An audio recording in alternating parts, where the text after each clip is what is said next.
เหมาะสมกันนะเพราะว่าเขานั้นตั้งหูเขาอันว่านั้นก็เปลี่ยนนั้นลำนองอยู่เพราะเขามีตั้งหูก็ตีเฮ็ดถือเสียเพราะว่าเขาเรียกลายกว่าเขาเตรียมหูเกี่ยวเลยลองในเสกอาเดมาใครในซาตีปั่นลัทธามีกาสาในซาดันได้เหมือนซาดันที่ใครมากไว้กวยซาดันใครมายาวนั้นได้อันนั้นมันลาดกว่าว่ากวางตัวนึงนั้นอ่ำสอนตั้งหูเสมันไหลตายกว่านักซาโดได้แน่มันข้านสอนลอกลายตั้งหมอกวางแล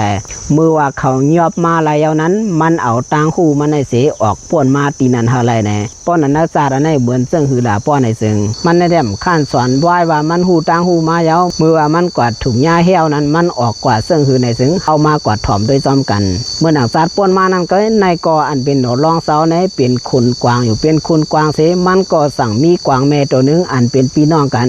อันเป็นกวางแม่ตัวนั้นก็สั่งมีลูกไว้ก้อนนึงมันก็สั่งมาสู้หนอรองเสาเสียให้สอนบันดังหมอกวางไหนอันเป็นหนอรองเสาก็สั่งว่าป้อมือพวกมาสั่งมาสอนไหน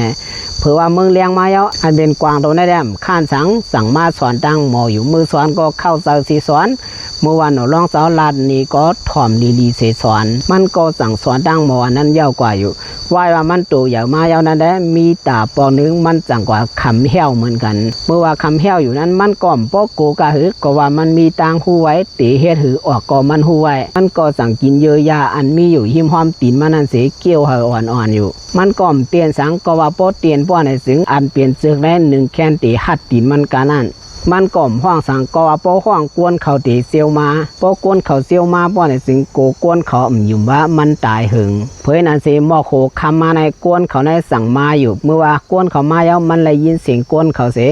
มันก็อาสั่งเฮ็ดอย่างอาสั่งเมื่อหนังตายเสียนอนลงอยู่นอนลงโยซึ่งนั้นก็ห้าอ่ำเซอซึ่งนั้นมันก็สั่งให้คือเอายือยาตีมันเกี่ยวไว้นั้นเห็นเมื่อหนังมันกินเสียเมียวเสียเบื่อเสียเย้าก็ไล่ออกมาตีโซมันดังนำลายแทงเย้าก็เอาตาเหลือกไว้เฮ็ดให้ปุ่มมันในใหญ่ๆเมื่อหนังเกาไว้เผยนั้นเย้าอันเป็นก้นเขามาถึงก็มาหันกวางตัวในเย้าก็เหมือนว่ากวางตัวในตายกว่าเย้าตำนั้นก้นก็นั่นก็สั่งลาว่ากวางตัวในได้ตายเย้ากว่ามันสั่งว่าในเสสั่งเกออกแข้วตีปีนมันอยู่เพื่อเกออกยาวตาดีหามกวางตัวในมือก่อมเปลี่ยนไรมันสั่งเฮ็ดคือละมันก็สั่งกว่าหามไม่ใหญ่ๆปุ่นตาตีมาเฮ็ดเคียงเสเตยาเนื้อกวางตัวในตีนั่นอยู่พอมันออกกว่านั้นอันเป็นกวางตัวในก็ฮู้ว่ามันกว่ายาวแลมันก็สั่งลูกเลียนเสเข้ากว่าเนื้อป่าเข้ามือเนื้อซุ่มมันนั่นอยู่ผัวก้นก็ในกว่าหามไม่เสปอกมาขึ้นยาวแด้ไหลมาตัวตีนั้นอ่ำหันกวางตัวนั้นยาวอันเป็นกวางตัวในก็ไหลหลอดตั้งตายกว่า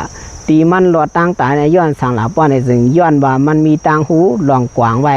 มันยามสอนมาว่าเพราะว่าเฮาทมยาเหี้ยวติเลยเฮ็ดซึ่งหือเพราะว่าเปิ้นยาเฮาติเลยเฮ็ดซึ่งหือก็มันหูไว้มันก็สั่งเสอตางหูมันนั้นอ่ำไล่ตายกว่าเนอเพราะว่ากวนเฮาก็เฮาหลุแล้วตอนสอนว่าตางหูอันว่าในก็เปลี่ยนนั้นลำร้องเนอเพราะว่าเฮาอยู่อันที่เฮามักมีอันที่เฮาไล่เปลี่ยนนั้นว่าก็ย้อนว่าเฮาฮู้ว่าตีเฮ็ดหือเสเฮามากมีพอมีตังฮู้ป้อในซึ่งเฮาตีฮู้ว่าตีเฮ็ดซึ่งเฮาเปลี่ยนซึ่งหือตีเฮ็ดซึ่งหือเสเฮาไล่ซึ่งหืออย่าไปคั่นเลเพียนอย่าไปคั่นเลเพียนหาตังฮู้พอเฮาใครมากมีก็เฮาหลุไหลหาเลเพียนตังฮู้ผายปลายลองมากมีเพราะว่าเฮาใครฮู้ผายปลายลองวนกัดแขนก็เฮาหลุใกล้หาเลเพียนผายปลายลองตังวนเขาอย่าไปขั้นเลเพียนการเลเพียนนั้นมันดีให้เราหมอว้วนมันดีให้เราหมอเฮ็ดสางมันดีให้เราหมอตำวางแหน่ว้วนวานนักจัดที่ปันลัทธามีกาสาในตีปันดังหูพี่น้องเขาเสียนั่นอยู่สาวเฮาสาวตานเหมือนสุงกุก็ค่ะ